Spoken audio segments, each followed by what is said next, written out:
பொங்கல் பண்டிகைக்கான கரும்பை தமிழக அரசு விவசாயிகளிடமிருந்து கொள்முதல் செய்து நியாய விலை கடைகள் மூலம் வழங்க வேண்டும் என விவசாயிகள் கோரிக்கை விடுத்துள்ளனர். நெடுவாக்கோட்டை, மேலநாகை, காரியக்கோட்டை, எம்பேத்தி சுற்றுவட்டார பகுதிகளில் சுமார் 300 ஏக்கர் பரப்பளவில் விவசாயிகள் கரும்பு பயிரிட்டு உள்ளனர். பொங்கல் பண்டிகை அறுவடைக்கு இவை தயாராக உள்ள நிலையில் தமிழக அரசு விவசாயிகளிடமிருந்து கரும்பை கொள்முதல் செய்து அவற்றை நியாய விலை கடைகள் மூலம் வழங்க விவசாயிகள் கோரிக்கை விடுத்துள்ளனர். கரும்பு ஒன்றிற்கு 30 ரூபாய் என விலை நிர்ணயம் செய்ய வேண்டும் என்றும் விவசாயிகள் கேட்டுக் கொண்டுள்ளனர்.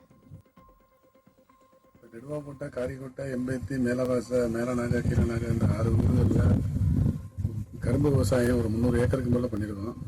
இந்த கரும்பை பொங்கலுக்கு இன்னும் 25 நாள் இருக்கிற காரணத்தினால அரசு உடனடியே மேற்பார்வையிட்டு கரும்புகளை கொள்முதல் பண்ணி விநியோகம் ரேஷன் கடை மூலமாக விநியோகம் பண்ணணும்னு தாழ்மையுடன் கேட்டுக்கணும்.